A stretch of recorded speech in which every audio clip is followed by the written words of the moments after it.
Incoming transmission. Hello and welcome to the Star Trek Attack Wing Battle Bridge podcast. This is our fourth episode, which we will be discussing and debriefing the Drive OP event that we recently held at the Dragon's Den in Poughkeepsie. You can now find our podcast on the Shipyard channel on YouTube. Thank you, David Montgomery, for inviting us to your channel. And now it's time for us to introduce ourselves and answer the question, what would we like to see come out for Star Trek Attack Wing in the near future? Hi, my name is Danish, and what I'd like to see come out from Star Trek Attack Wing in the near future, I can't wait to see some Kelvin timeline ships. I'd like to see the JJ Enterprise, and I'd like to see the Kelvin come out. Those are the things I'm really looking forward to. Hey everybody, it's Pete here. I was thinking the Dreadnought from the new movies. I like the way the ship looked, even though it really seemed to be a bit impractical.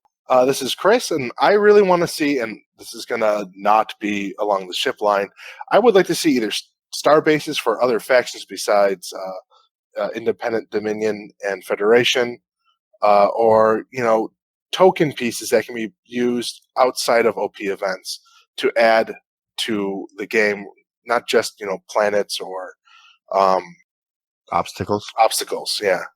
And my name is Ryan. I actually think I'd like to complete my Enterprise collection. I would love to get an Enterprise C that has a beautiful hull, and it would be really neat just to be able to put them all in a row and see the development of the Enterprise line in general. Thing is, I want to see Star Trek as an ongoing licensed merchandising juggernaut. I would love to see that as well. I would love to see it as popular in the stores as Star Wars is. Exactly. Well, we're going to talk about the event that we had. We did play the Drive OP. This is the OP where you had to choose a racer, and you had to get about halfway across the board in order to free up your reserve ships. You could not move or even defend your ships until you did cross through that finish line, which did cause some problems for a lot of people. We played 3 rounds. We had 7 players who were able to make it this last time. The 4 of us who are doing the podcast here, Timothy, Joe, and one of my friends, Matt, came and joined and actually did really well. He ended up playing in the title fight, which we'll talk more about in just a second. In round 1, we saw Timothy, who just creamed Chris. Yeah, that was not fun for me. I really wish I had played this event at least once beforehand, and I also wish I had read my cards a little bit better. Wow.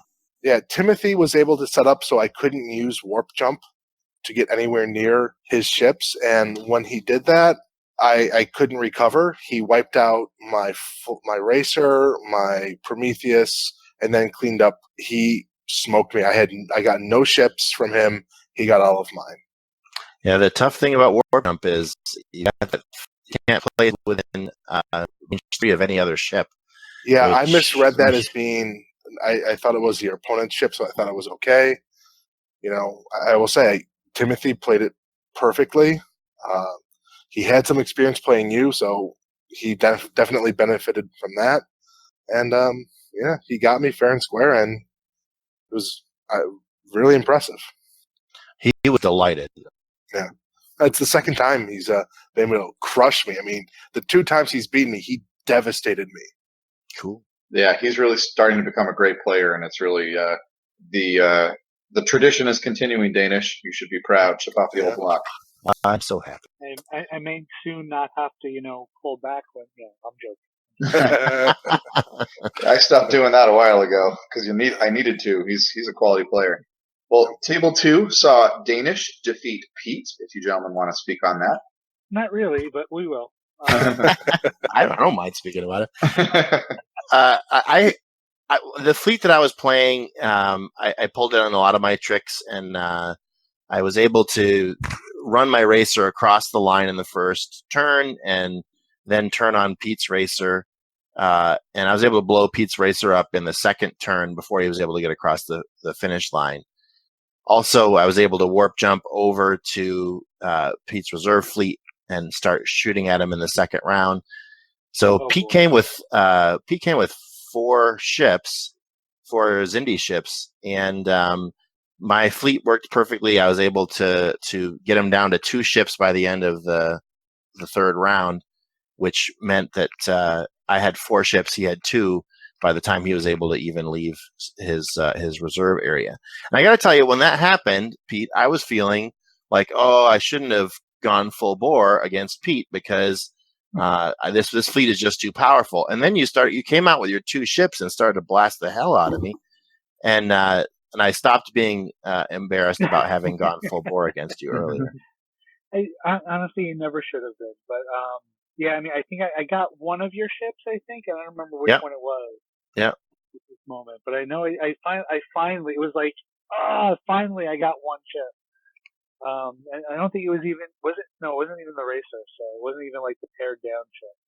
No, you got one of my, I think it was the Defiant. I was running the Defiant 1764, the Enterprise A, and the Reliant was my racer, and I think you took the Defiant 1764 off me. That must have been it. Oh, yeah, right. The new Reliant. Yeah. Oh, sorry, the new Defiant. The new Defiant. Now, was this the game where I kept telling you, Pete, that you should re-roll the die or what? And you're like, no, I never roll a crit, and then you would roll a crit. Yeah, that was. I think that was you. Yeah, no. Yeah. I had a few. Yeah, I was a little out of it that first game. I was like, wait, what do I do first? And Danish had to remind me. I'm like, wait, what am I doing? And then, Danish is an excellent sportsman, so.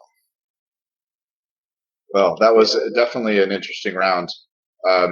Table 3. Oh, sorry. Go ahead. Oh, I'm so sorry. I just remembered. That whole entire first game, I had my resource, right. general orders. Yeah, you had the general orders resource. Totally forgot to use it. Yeah. It was, I set it up. I had just totally forgot. It was just like, it would have really added to your dice quality if you'd remembered that. It would have, and I think I would have maybe possibly at least gotten a second ship from. Yeah. That actually happened in at my table too. I defeated Joe, but it was definitely touch and go for a while. I made some really crucial mistakes, and if it hadn't been for Joe forgetting to use his ability to take battle stations whenever he wanted, I don't know. I probably would have been creamed myself. I ended up playing, if you listen to our third episode, you heard me talk about a Quark's Treasure fighter build or a racer build. I changed it up a little bit and had thrown on cargo hold to give me 2 additional tech slots. So that gave me the inversion wave of Thought Maker. So that saved me 3 points from having previously had B'Elanna Torres on. And I filled those 2 crew slots with Kos, the Vulcan that when he's on your ship, none of your upgrades can be affected by your opponents, and Stex, which is a Klingon, which if a crew upgrade on an enemy ship would cause your ship to discard or disable on your upgrades. Roll 2 defensive dice. If you roll at least 1 evade, you ignore the effects of the enemy upgrade. And I knew that someone was going to be bringing Jennifer Sisko. And I don't know who plays that. Usually you, Chris, and we, for the first time in maybe a year and a half, we didn't play each other in the first round. So yeah, and ended up not playing at all. But it did play an effect later. Now, when I threw in Thought Maker, I didn't read the card very clearly either. So in the same situation Chris was, and I had changed Joe's dial for his racer to a 3 turn, or excuse me, bank. And I put it down, and he picked it up and looked at it and said, and he goes, Ryan, you can't do that. It has to be a 1 or 2 green maneuver.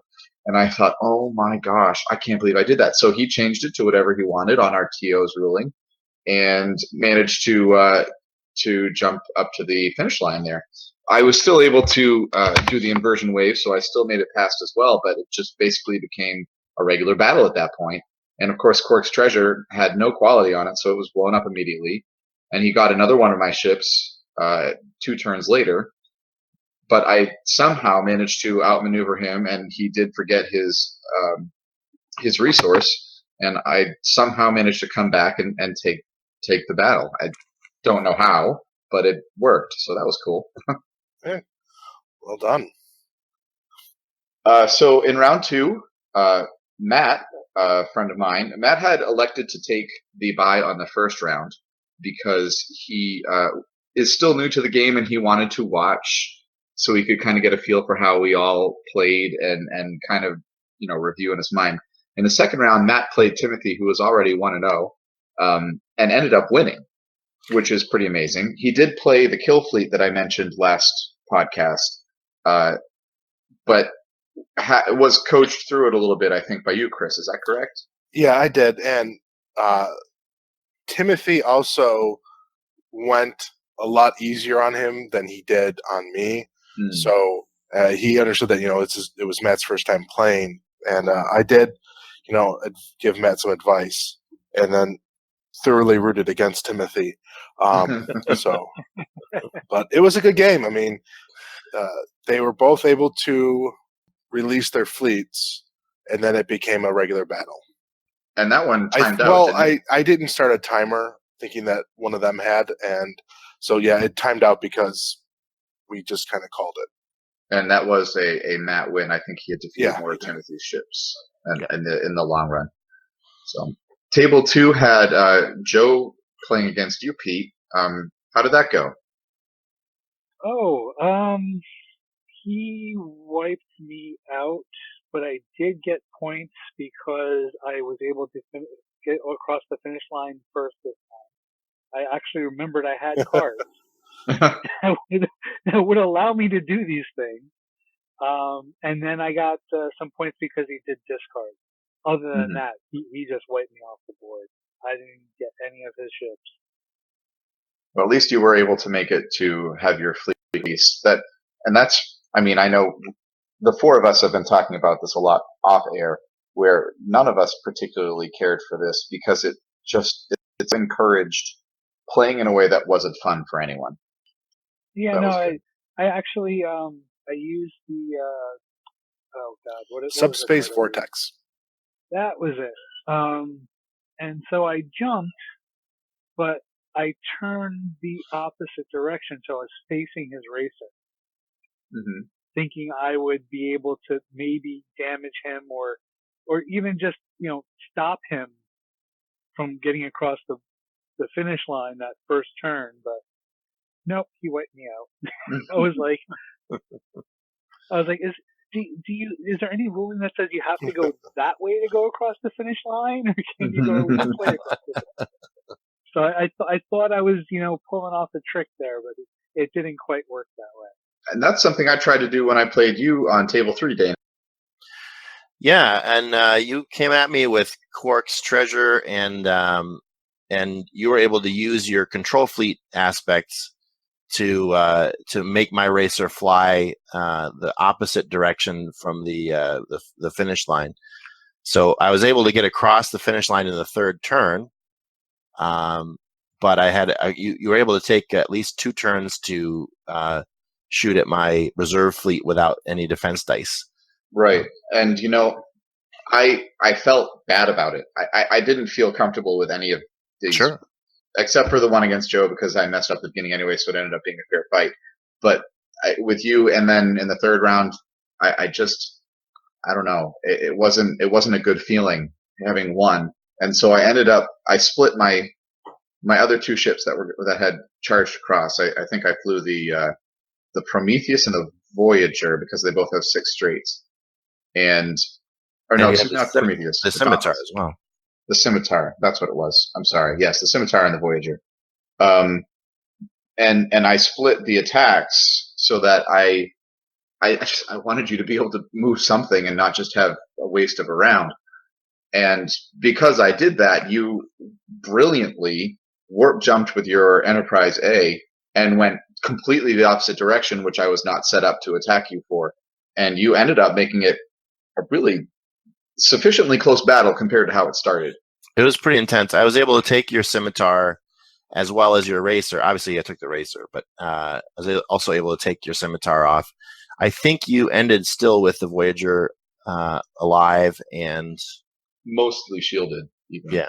And it had systems upgrade on it, so it had that extra shield anyway. But it was closer than I thought it was going to be, and I'm glad for that. But I don't know. But it's not a wonderful scenario. It doesn't leave you feeling good even if you win. Mm-hmm. It's true. Well, Chris had the bye in that second round, but in the third round he played Pete. How did that go for you, Pete? Oh, this was a wash for me entirely. I was able to use my warp jump effectively, and Pete, I don't think you didn't get a single one of my ships. I don't think. No, I did. You did? Because I got 41 points off of you. I think I got the. Must have gotten my racer. Yeah. So that I did get. Yeah, I completely ignored his racer. Like I was running Jennifer Sisko, and he disabled 2 things on his racer, thinking that I was going to choose them. And I was like, no. I'm not worried about your racer. I'll disable that giant weapon you have on your ship. Because he couldn't undisable it. Yeah, until he was free, and then so it was a matter of prioritizing. I agree. It was not even fun for me. I know it wasn't fun for Pete. It was not Pete's best day of Star Trek Attack Wing. I guess no. No, sorry, Pete. I don't think I've ever had a full wash before, like the whole series. I've done two losses, 1 win, I'm sure, but I've never had the day where the entire game just lost before. Those are hard days to do. Yeah. I'm gonna go home and rethink my life.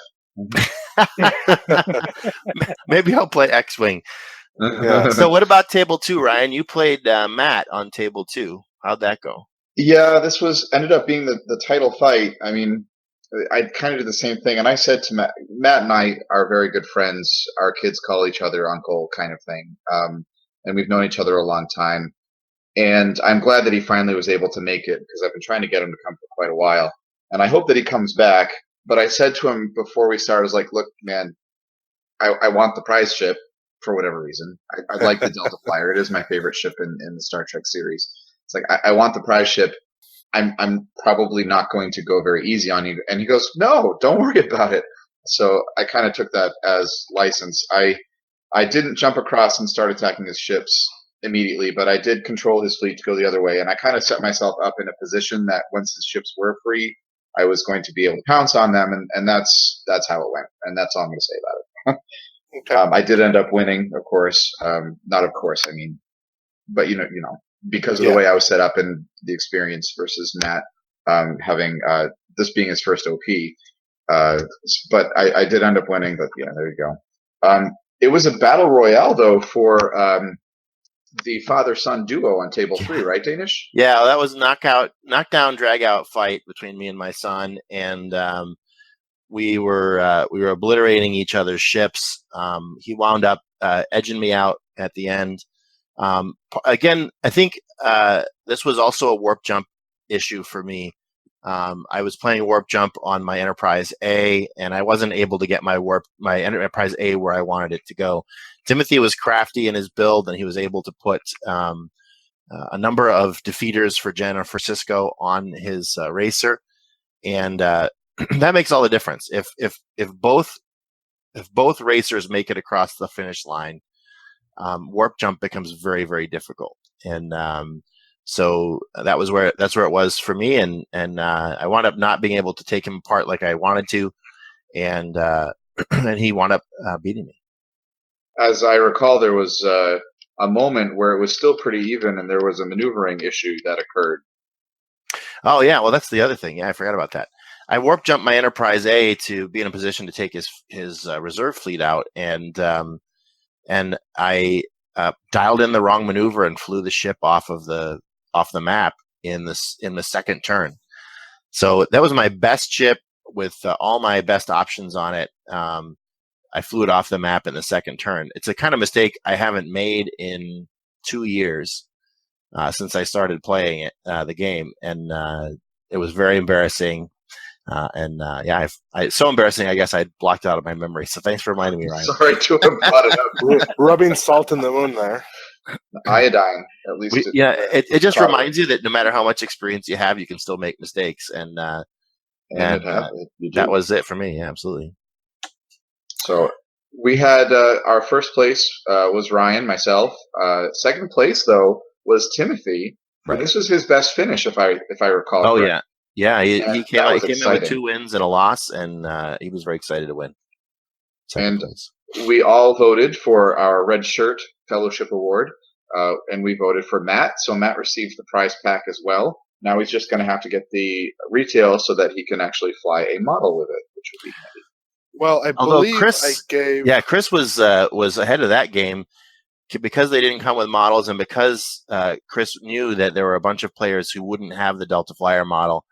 Chris actually scratch built some shuttlecraft models, taking was it like Micro Machines shuttlecraft? Yeah, the Micro Machines, and drilling in the bottom and hot gluing posts into them, and they're ugly as sin, but man, it was a wonderful thing.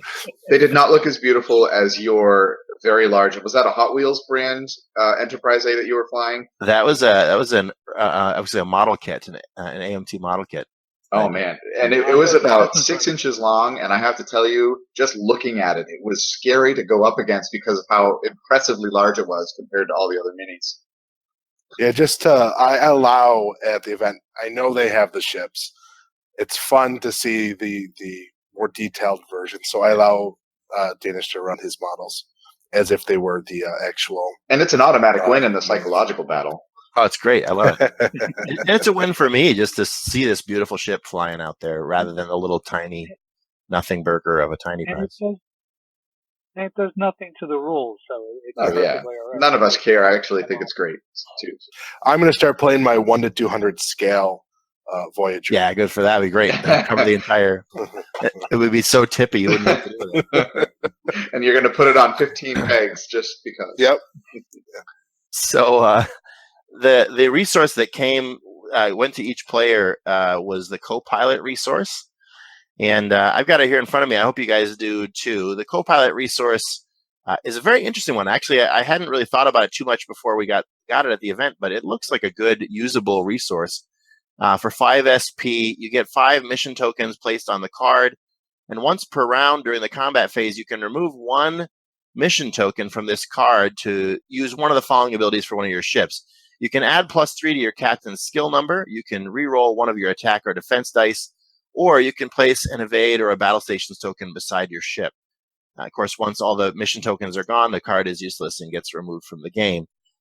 So here's the thing. This is used during the combat phase. Yeah. So I don't know if use number 1 does anything. Right. Because the rules say that if your captain skill changes during the combat phase, usually by having fighters blown up or something, then it doesn't take effect until the next round. End of phase. But it says add +3 to your captain's skill number. It doesn't say that effect only lasts for that round. So my question is, can you indefinitely add +3 to your captain's skill over the course of 2 or 3 rounds? Add 6 or not even 9 captain skill to it. I think it's. I'm almost afraid to ask Worf, though. I'll be honest, because they always make who knows the direction decision as smart decision. So, but I mean, picture it though. I mean, picture taking a generic Klingon captain or a generic Federation captain. He costs you nothing, and he has a captain skill of 1. And if you used co-pilot in the first turn to add 3 to his captain skill, in the second round he's a captain skill 4. In the third round he's a captain skill 7. And you've paid nothing for him. No, you've paid 5 for him. Okay, so you pay because essentially you're paying this 5 for his captain skill. Yeah, but would you really need to do that more than twice to get you a skill 7 captain? Now you're probably up amongst the top, at least compared to how we usually play, and you still have 3 tokens left. No, I understand that, but I'm just saying it's not really for free because you're just paying the resource cost. It's not a gimme. So I would say you're paying 2 because you're using 2 of the 5 tokens, 1 token and 1 if it equals out to 1 token for each SP, you're paying 2 for him, and you're spending 2 turns to get that. That captain might already be dead. Right.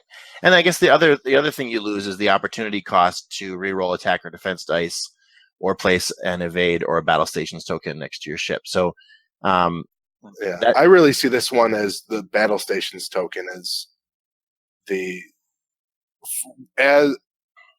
without a ruling on number 1, whether it does anything or if it's permanent until that ruling happens.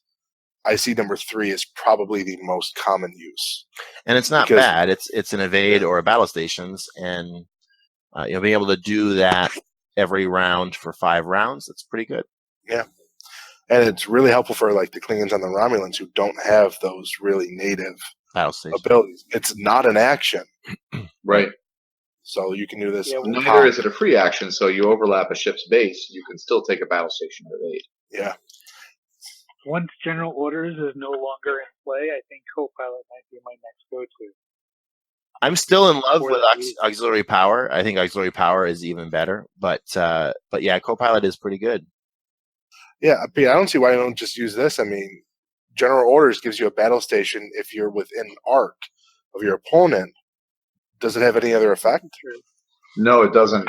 Just the fact that you can do more with it for the same SP.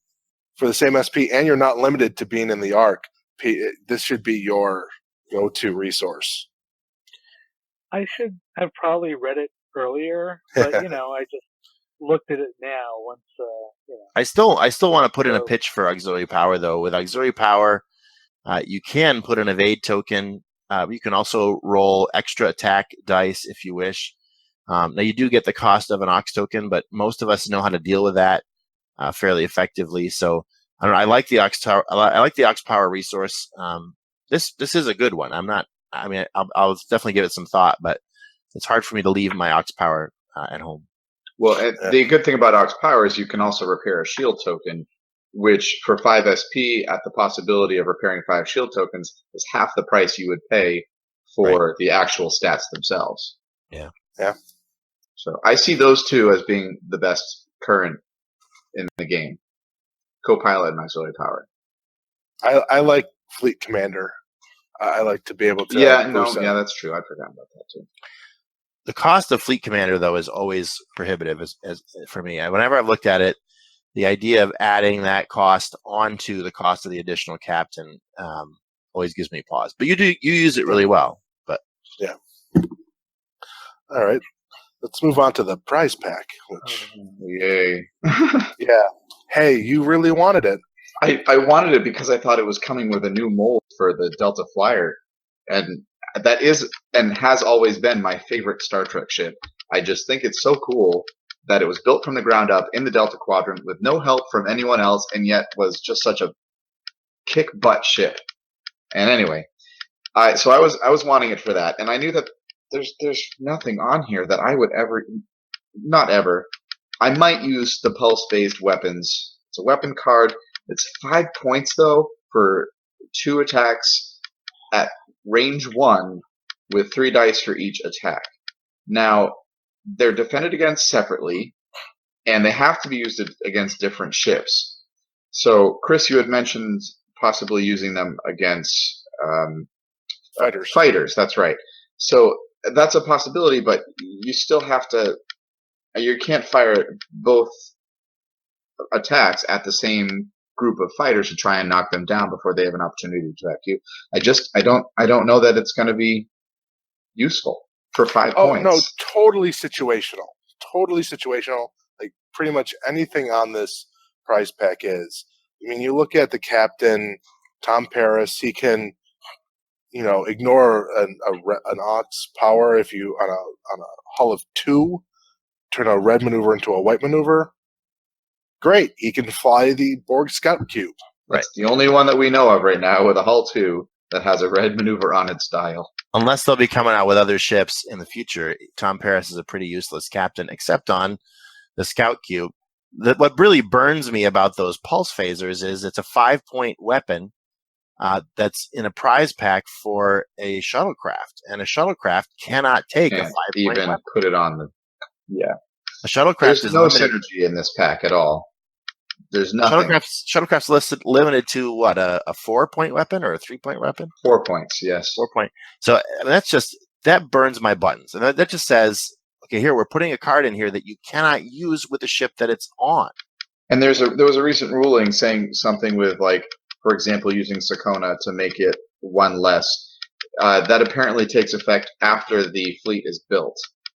So you couldn't even use something that would make the weapons cost less and try and squeeze that 5 onto the flyer. It wouldn't work according to Worf rules. So I'm looking through the cards. You've got impulse thrusters, which for 4 points you disable it to, if you move 3 or less, you disable it to move an additional 1 forward. Maybe, but I doubt it. An additional 1 forward for Yay! Yeah. I don't even know why you would use that, except, I mean, I guess in the first couple rounds, as you're trying to dart across the board, it would help to keep up with your bigger ships. But I don't know. If you really need to get out of Cloaked Mines territory, but It's true. that's about it. I don't think I would ever play Tom Paris. I don't think I would ever play I don't think I would ever play Quick Thinking for 5 points, discard to perform a sensor sweep even if your ship is not cloaked. Maybe, but it's, again, so situational, I doubt it. 5 points for 1 sensor echo. Yeah, but you don't have to be cloaked for it. I mean, maybe if you put that on Kirk, who allows you to put the cards face down, and you've got a couple of options under there that didn't cost 5 total each. Maybe you say, you know what, I need that to get out of Cloaked Mines or to get out of his arc, and so It's a I guess so. total fake out. They think you have Cheat Death in there, and you have that card instead. Yeah, haha, fooled you. Yeah. Oh. You know what it is sounding like, though? It's sounding like your Federation cards are starting to move more towards the Klingon side. Which is funny. I think the Klingons are moving more towards. High price discard. And speaking of Klingons, the Belana Torres card is a 3-pointer that says if you end your move overlapping another ship's base, you can discard this card to perform an action from your ship's action bar. It's a 3-point discard that basically does this. Isn't it the same thing that Ilea does for 2 points? No, Ilea is 4 points, but she is not a discard. Yeah, Okay. and that's the difference. So why would you take Belana when there are better Belana cards? Not to mention the fact that Ilea is already there for 1.1. It's just really sad. And if you can maneuver, that card becomes excessive anyway. So we're happy you got a Mark II Delta Flyer, Ryan. Enjoy running it. Well, see, I'm going to go buy another retail of the first one, get all those tech cards that allow me to have better everything, because that actually is a great pack. One of my favorite packs. Not that I'm biased. And maybe you'll see the Delta Flyer and the Delta Flyer 2 flying in some future I'm not sure you can fly them. Are they actually the same ship? Well, no, the That one Delta just Flyer got upgraded? destroyed. And Okay. he built a brand new ship for it, and since it has a different official title, I'm assuming you can fly both. That is actually a question I have. No, you can. You can. Well, final thoughts about this event? Would anyone here want to replay this event as it was put out by WizKids? No. I want to try with the kill fleet and see how that would play, because I didn't get to enjoy that before. Is that enjoy in quotes? That's thus the hesitation in finishing the sentence. Pete? I would not want to play this one again, but I'm thinking that this scenario probably would have been better as a, not like a small tournament, but a large tournament where you're not necessarily knowing who you're playing against. You're not going there for a friendly game. Bringing someone for the first time, like Matt, I don't even know what he thought of this scenario. It's like seeing everyone. It's just like a very cutthroat scenario. Yeah. And it's really hard to have anything like that. I really think, like I said, I think it would be better in a much larger venue where you're not going to be going, oh, hey, my friend so and so. hey, I'm gonna just rip out your throat now. So that you don't feel bad about it, you're doing that to a stranger instead. Yeah. Well, Yeah, no, that's not, but it's also, also you would think in that sort of scenario, in that sort of setting, you would have more cutthroat scenarios. You'd have people trying to play at their ultimate top level of this game. We're not quite there. We play on a more friendly basis. yeah. Well, I'm going to make this unanimous and say no. I would not want to play this event again as written. I think that if it was as soon as one ship got across the line, everybody was free because the race is over. Then sure, I'll play it again. But as written, no. No. We do have some news. We're going to break up the news a little bit. Ryan, you got something that you want to talk about? Yeah, so I was watching the shipyard today, hat tip David Montgomery, and he had mentioned that, of course, he's in California in the Bay Area, and he had mentioned that the store that he plays at is going to be hosting an unofficial regionals. This is not sanctioned by WizKids, but kind of a prep for the upcoming Worlds event. And I thought, hey, wouldn't that be a great idea? Maybe we could do the Mid-Atlantic one. We talked with our store owner, talked with the TO, Chris, and we will actually be running during this off month of official OPs the obstacles event or mission, excuse me, which will be what they play at Worlds, and we're hoping that people would like to come down. If you're in the area, Connecticut, Vermont, Jersey, northeastern PA, come on over. We are in the Hudson Valley in a town called Poughkeepsie, and we play at the Dragon's Den the first Saturday of every month at 2 p.m. The first Saturday is June 3rd, and we would love to have you come down and join us for an unofficial Mid-Atlantic Regionals. I think it's Awesome. going to be a blast. I'm looking forward to it. Yeah. Oh, yeah. I hope we get some new faces in there. It'd be great just to up our game a bit. Yeah, I really had to argue with the TO about this. I believe your response when I initially mentioned it was, that's a great idea. It was. It really was a great idea. And the store owner was all on board with it. So, and now for other news, we go to Pete. All right. So Worf, not the Klingon, but the rules people that are those lovely people, have recently changed the card text on reverse course. Elite talent from Seala's Warbird prize pack to make it a discard.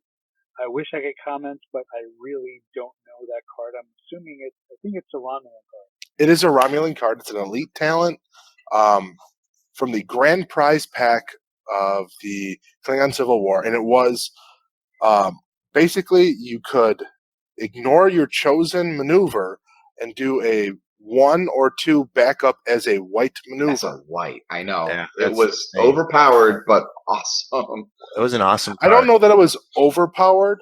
I think it was meta changing. It really countered a lot of stuff that's out there. Like it would be an effective counter against cloaked mines, against any of the control cards because, you changed my dial to a 1 turn. I'm going to back up instead. Mm-hmm. Yeah. I thought it was a phenomenal card, even though I don't own it. I think Chris is the only one who owns it among us. But I have it as well. Oh, you have it? Yeah, yeah, because he won. Oh, right, he did win that one.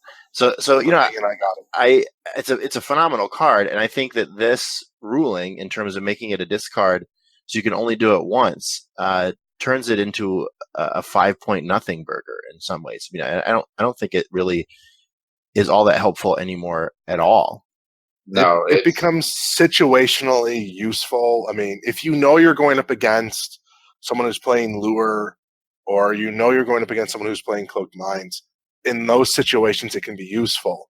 But that's it now. But I'm still going to take the other Romulan card that's similar, another elite talent, Full Stop from the Scimitar pack, which is a 3-point discard. You don't move, you don't reverse course, but you can ignore the dial and you stop. You still get to take your action though. So, I mean, I would take that way before I would take this updated reverse course.